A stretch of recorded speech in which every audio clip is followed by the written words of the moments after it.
Bank पहुंचता है उस चेक को लगाने के लिए।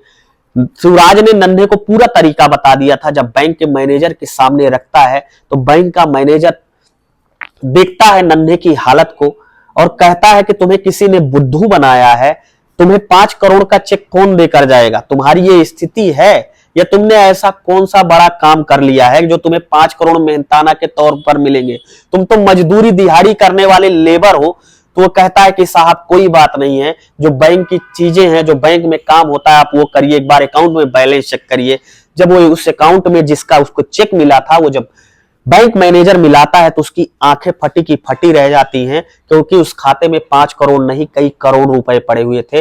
और फिर वो 5 करोड़ रुपए नन्हे के अकाउंट में ट्रांसफर कर देता है और नन्हे की पूरी जिंदगी देखते देखते उस 10,000 रुपए के बदौलत जो उसने 10 साल पहले किसी की मजबूरी में दिया था अपना भाई समझ के, आज उसकी पूरी किस्मत बदलने के लिए, आज उसका पूरा समय बदलने के लिए आ गए थे। शिवराज अपने बीवी बच्चों को लेकर गुजरात के सूरत में हीरे का व्यवसाय करता था।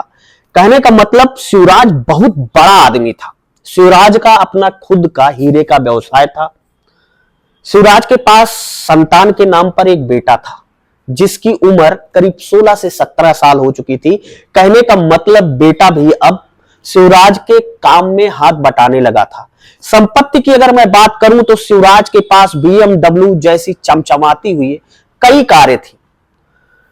एक अच्छा खासा साम्राज्य, एक अच्छा खासा बिजनेसमैन शिवराज अचानक अपने घर में बने पार्क में, जो लॉन बनता है, जो बड़े लोगों का लॉन होता है, बैठने का जो घर के बगल एरिया होता है, उस घर के एरिया में बैठकर चाय पी रहा था।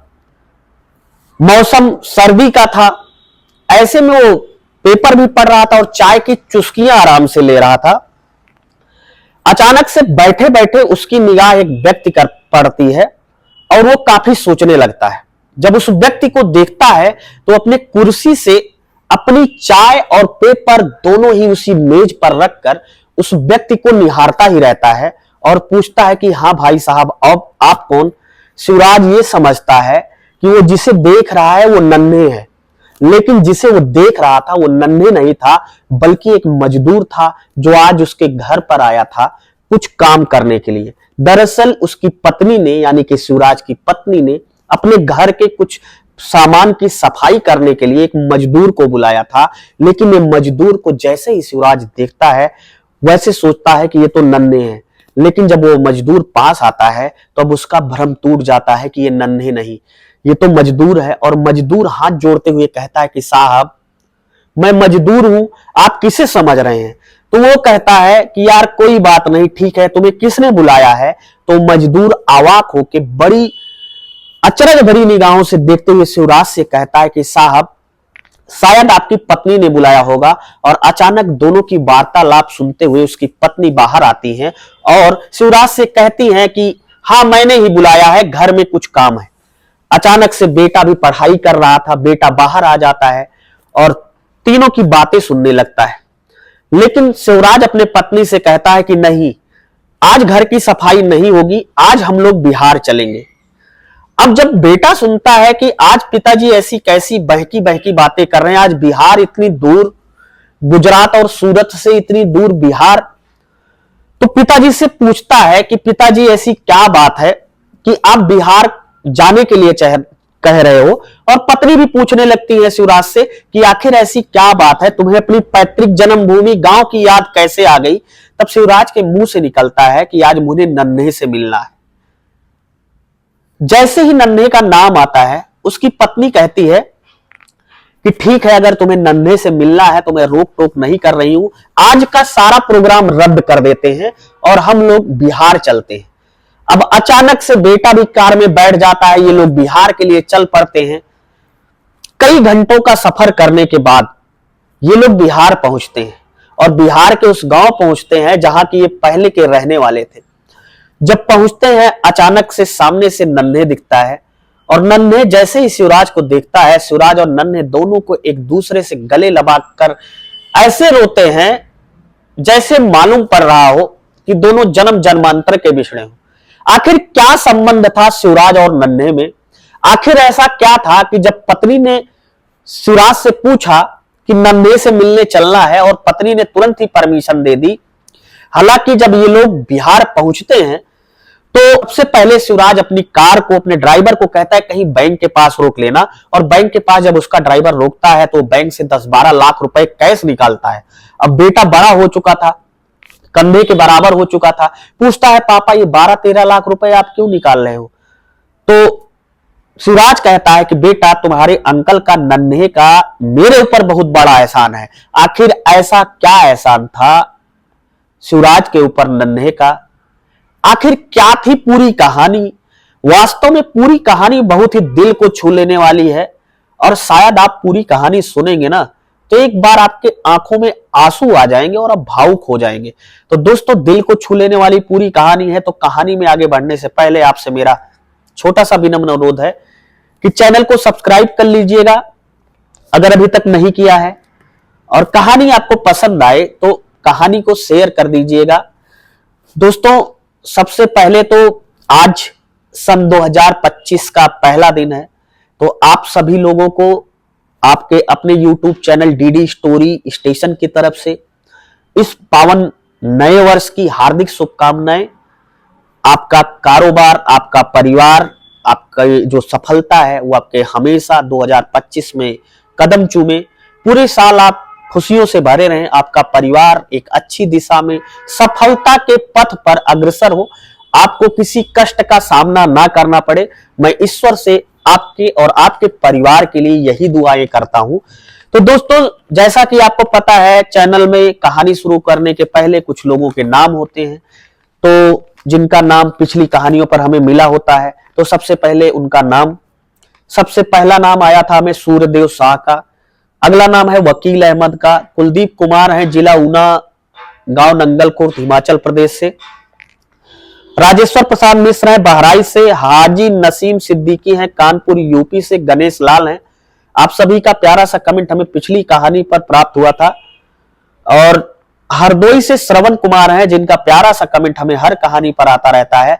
तो आप सभी को भी एक बार फिर से नए वर्ष की बहुत सारी ढेर सारी शुभकामनाएं, और फिर चलते हैं कहानी की तरफ, वापस लौटते हैं बिना समय को जाया किए।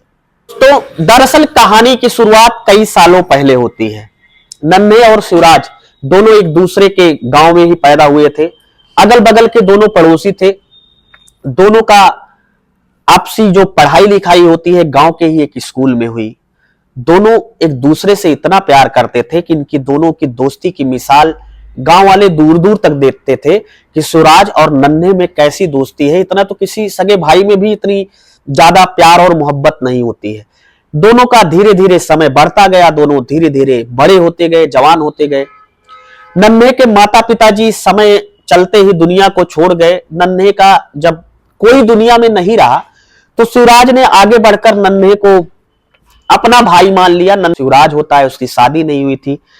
फिर जब शिवराज देखता है कि नन्हे इस तरह दर बदर की ठोकरें खा रहा है और उसके घर वाले भी अब वो जवान हो चुका है, शिवराज के घर वाले बहुत प्रेशर बनाने लगते हैं। शिवराज कहता है कि ठीक है मैं शादी कर लूंगा, और शादी कर लेता है। शादी करने के बाद जब शिवराज की पत्नी आती है तो अपने पत्नी से कहता है कि देखो हमारे घर में जितने सदस्य हैं उनमें एक सदस्य और है जो मेरे परिवार से बढ़कर है, वो मेरा मित्र ही नहीं मेरा सब कुछ है।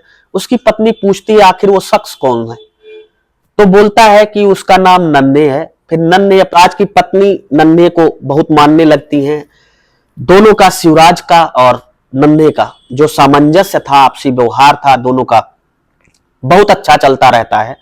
अब जब चूंकि शिवराज की शादी हो जाती है, नन्हे भी बड़ा हो चुका था, दोनों के पास कोई कारोबार धंधा नहीं था। दोनों एक दिन बात करते हैं कि क्यों ना इसी गांव में कोई चाय पानी की दुकान नहीं है, दोनों लोग चाय पानी की दुकान करें। दोनों में सामंजस्य पहले से ही अच्छा था, दोनों लोग चाय की दुकान करते हैं। दोनों लोग की चाय की दुकान करते करते वो दुकान इतनी अच्छी चलती है कि लेकिन कहते हैं ना जब पैसा आता है तो बहुत सारी मुसीबतें भी साथ लेकर आने लगता है। अब धीरे धीरे क्या होता है दोस्तों कि शिवराज को कुछ लोग नन्हे के खिलाफ भरने लगते हैं। कहते हैं कि शिवराज की पत्नी तुम्हें ऐसा कह रही है, तुम्हें वैसा कह रही है।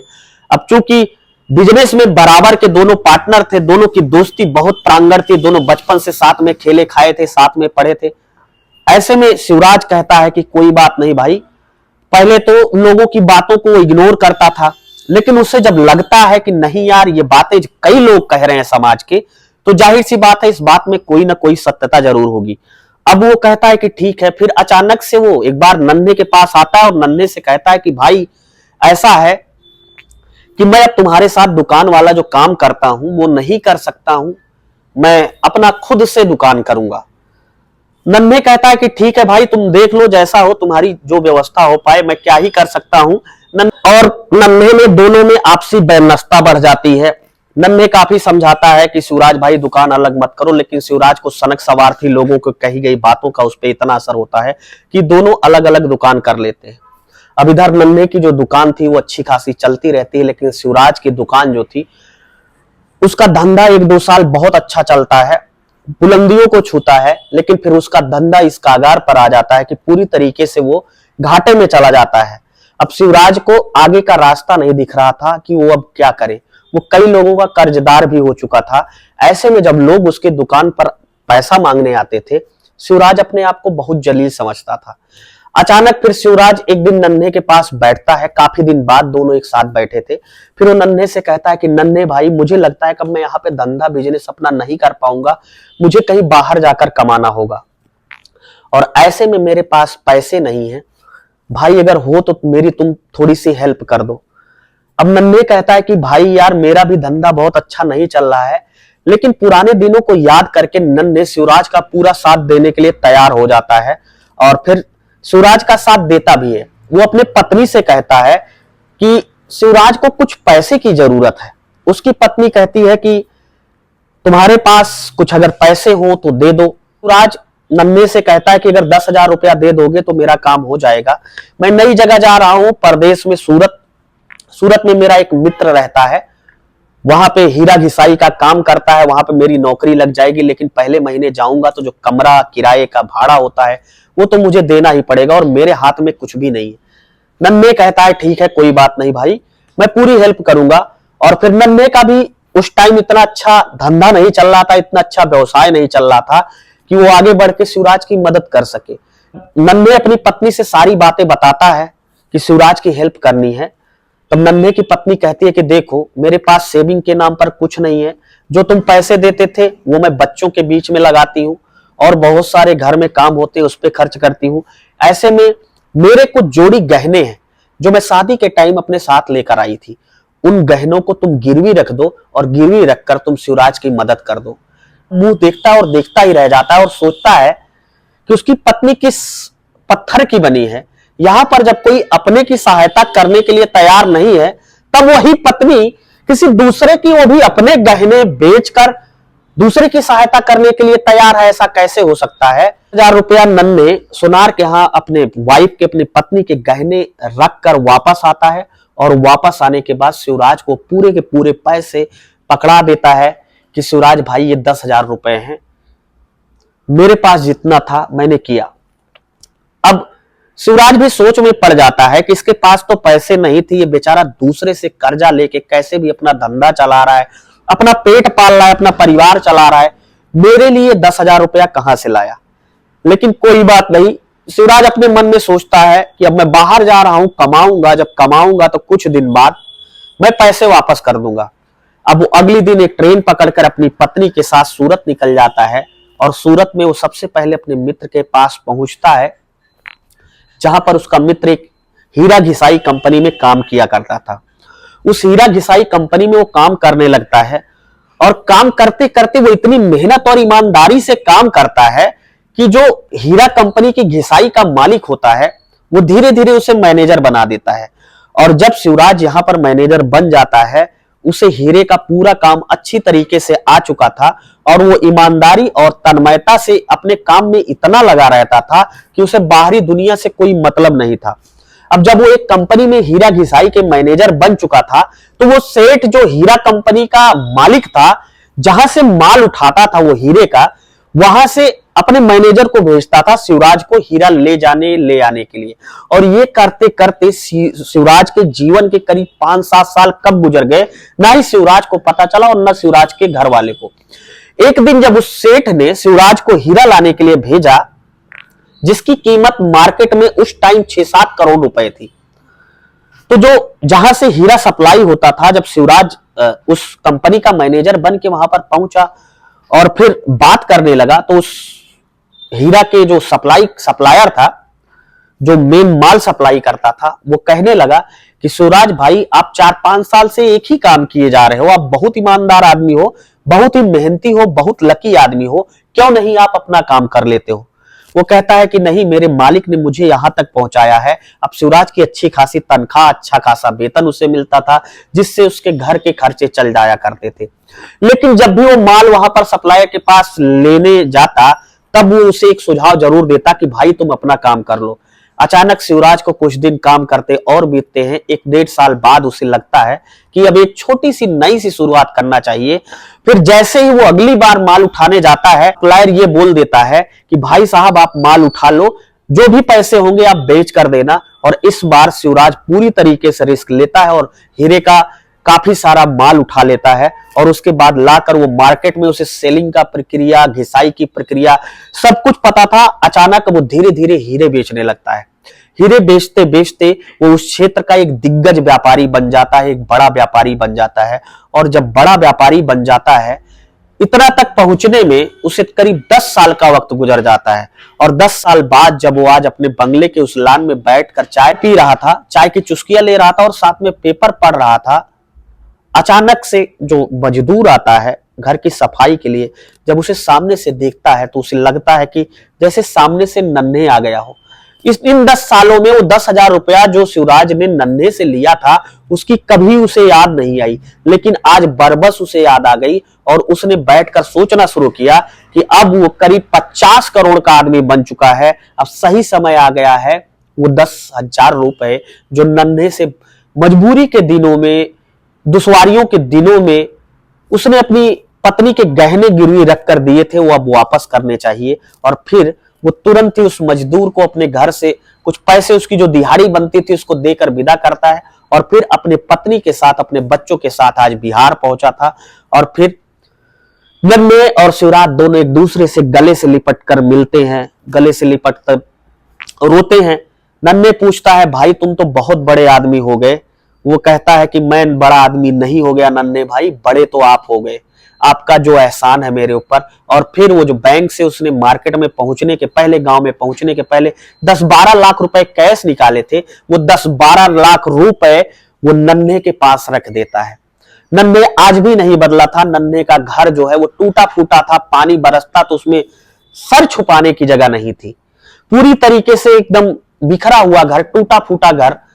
नन्हे जैसे तैसे बैठाता है और कहता है कि बैठो शिवराज भाई, मेरे पास तो यही छोटी सी जो कच्चा मकान है, छप्पर है, यही है।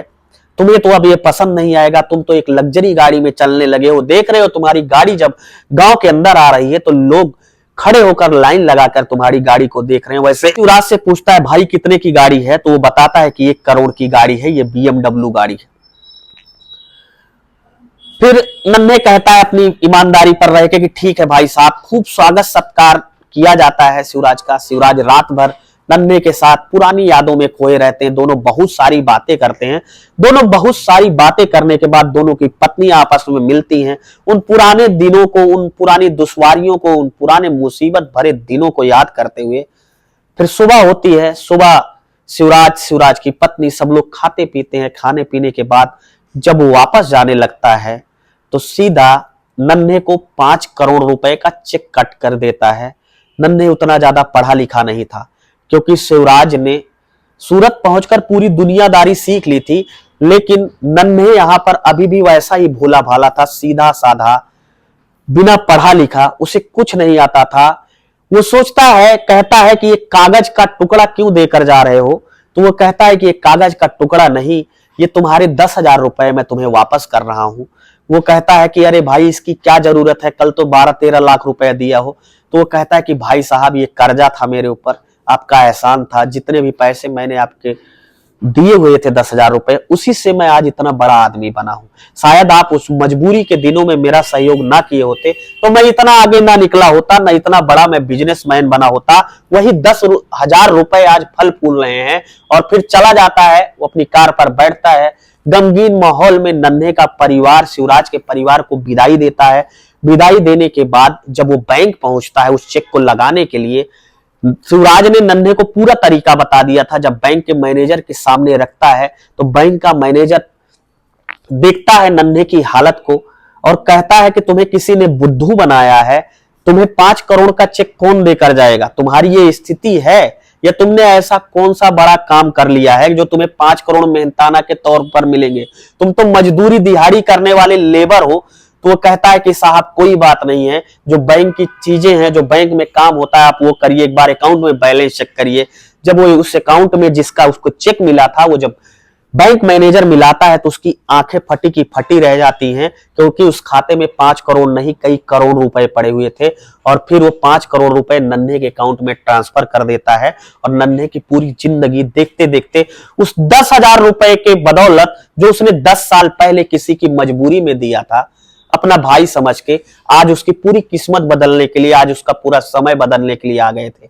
तो दोस्तों ये थी आज की पूरी कहानी। कहानी सुनाने का उद्देश्य इतना है कि अगर आप किसी के साथ थोड़ी सी भी भलाई करते हैं, किसी के मजबूरी में आप सच्चे दिल से निस्वार्थ भाव से अगर थोड़ा सा भी खड़े रहते हैं तो यकीन मानिए वो अच्छाई आपको फल जरूर देगी। हो सकता है वो फल देने में देर लगे, क्योंकि एक कहावत तो आपने सुनी ही होगी कि भगवान के घर देर है अंधेर नहीं है। तो फिलहाल ये थी पूरी कहानी। कहानी आपको कैसी लगी, कहानी आप किस जिले से, किस प्रदेश से, कहां से सुन रहे थे, कमेंट बॉक्स में हमें जरूर बता दीजिएगा। कहानी अच्छी लगी हो तो चैनल को सब्सक्राइब और कहानी को शेयर जरूर कर दीजिएगा। मिलते जाते बस इतना ही कि नया साल है, नए साल में आप अपनों का ख्याल रखें, अपनों की परवाह करें, अपनों के पीछे मेहनत करें। आपका आने वाला इस साल का हर दिन शुभ हो, मंगल हो और आपको सफलता प्रदान कराए। मिलता हूं एक नई कहानी के साथ आपको जल्द ही, तब तक के लिए जय हिंद, वंदे मातरम।